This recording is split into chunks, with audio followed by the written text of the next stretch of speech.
বং উইন্ডোজে আপনাদের আরেকবার স্বাগতম জানাই। আজকে আমি গুগল সিটে HLookup করার সবথেকে সোজা পদ্ধতি দেখাবো। তো এখানে আমি HLookup করার জন্য একটা সিট নিয়ে রেখেছি, যেখানে স্যামসাং মোবাইলের মডেল নেম অনুযায়ী র্যাম ডিসকাউন্ট প্রাইস দেওয়া আছে। নিচেও ডিসক্রিপশানে 3টে লিখে রেখেছি। এবার আমি ইকুয়ালস টু দিয়ে HLookup প্রেস করার পর মডেল নেমটাকে সিলেক্ট করব, মডেল নেমের সেলটা যেটাকে আমি লুকআপ করতে চাই। তারপরে টেবিল অ্যারে, মানে যেটার মধ্যে আমি খুঁজে দেখতে চাই M13 থেকে শুরু করে টোটাল যেটুকু আছে মডেল নেম F31 পুরোটা টেবিলটা আমি নিয়ে নিলাম। নেওয়ার পরে এবার কত নম্বর রোয়ে আছে র্যাম লেখাটা দেখতে হবে। দেখুন উপর দিক থেকে 2 নম্বর রোয়ে, তো এখানে আমি 2 প্রেস করব।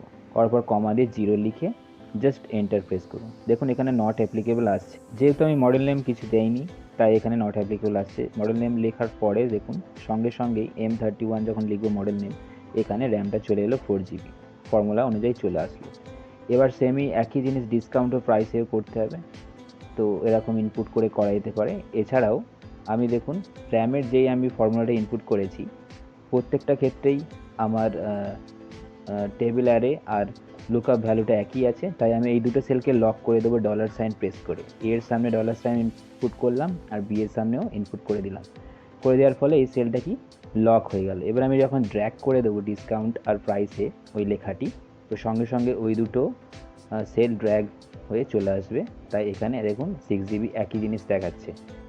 এবার যেহেতু ডিসকাউন্ট আর প্রাইসের রোটা উপর দিক থেকে 3 নাম্বার ও 4 নম্বরে আছে, তাই আমি ডিসকাউন্টের রোয়ে 2টা ডিলিট করে 3 লিখলাম এবং প্রাইসের রোয়ে এখানেও আমি ক্লিক করে যে 2 লেখা ছিল, যেহেতু এটা 4-এ আছে 4 লিখে জাস্ট এন্টার প্রেস করব। দেখুন সঙ্গে সঙ্গে র্যাম ডিসকাউন্ট প্রাইস চলে এসছে মডেল নেম অনুযায়ী।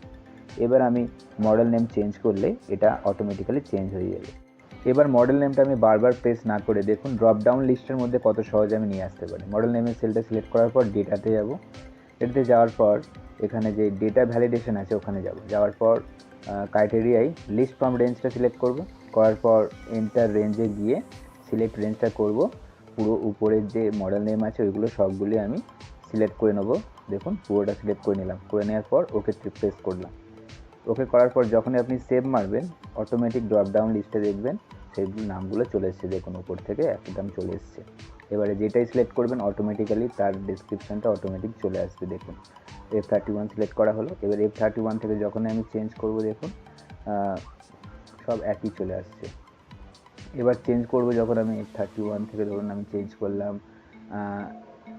A13, দেখুন A13 যেগুলো দেওয়া আছে 6GB 35% আর ওই যে প্রাইসটা দেওয়া আছে ওটা অটোমেটিক্যালি চলে এলো। যখন আমি মডেল নেম চেঞ্জ করবো অটোমেটিক্যালি চলে আসবে। এবার এই একই জিনিস যদি আপনি অন্য সিটে গিয়ে করতে চান এই সিট ছাড়া, তো আমি নিচে যে প্লাস আইকন আছে ওখানে ক্লিক করে নিউ সিট নিয়ে নিতে পারি। তো সিম্পলি আমি উপরের যে মডেল নেম র্যাম যেটা আছে ডিসক্রিপশনটা কপি করে নিই, প্লাসে ক্লিক করে নতুন সিট নিলাম।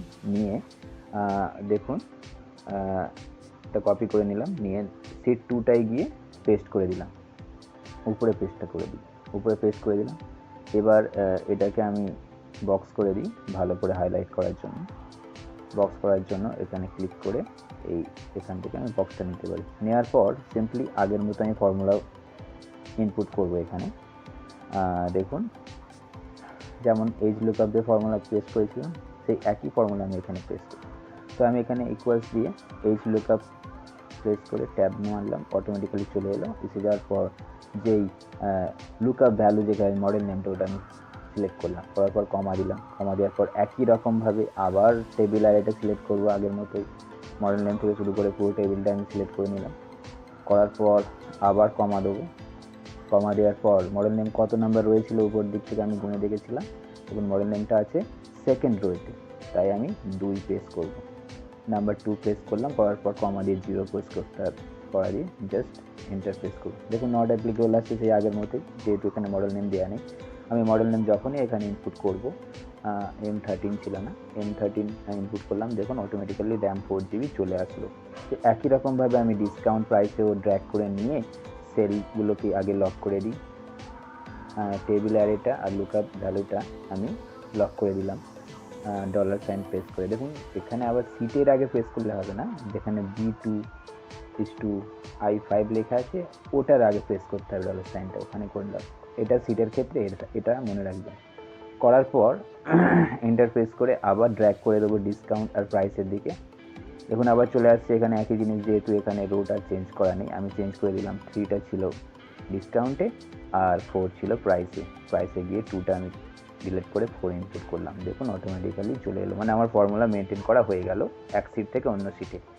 এবার আমি একই রকমভাবে যদি উপরে আবার ড্রপ ডাউন দিতে চাই, ডেটা ভ্যালিডেশনে যাওয়ার পর ক্রাইটেরিয়া থেকে লিস্ট ফ্রম এ রেঞ্জ করে ক্রাইটেরিয়া সিলেক্ট করে C1-এ যাওয়ার পর আবার মডেল নেমের যেই লিস্টগুলো ছিল সেইটুকু শুধু সিলেক্ট করে নেবো, যেগুলো আমি ড্রপ ডাউনে নিতে চাই। নেওয়ার পর ওকে করে দিলাম, সেভ করে দিলাম। এবার C2-এ গিয়ে দেখছি, দেখুন অটোমেটিক্যালি সব চলে এসছে ড্রপ ডাউন লিস্টের মধ্যে। যখন আমি এখান থেকে চেঞ্জ করব অটোমেটিক্যালি একসাথে এক জায়গায় সব শো হবে। তো S12টা আমি একবার চেক করে দেখে নিই ঠিক আছে কি। দেখে নিন S12টা 4GB 55% যেই প্রাইসটা ছিল এখানেও সেটা চলে এসছে। তো ভিডিওটি ভালো লাগলে অবশ্যই লাইক করবেন, বং উইন্ডোজকে সাবস্ক্রাইব করবেন। এরকম আরও ভিডিও পেতে সঙ্গে থাকুন। ধন্যবাদ।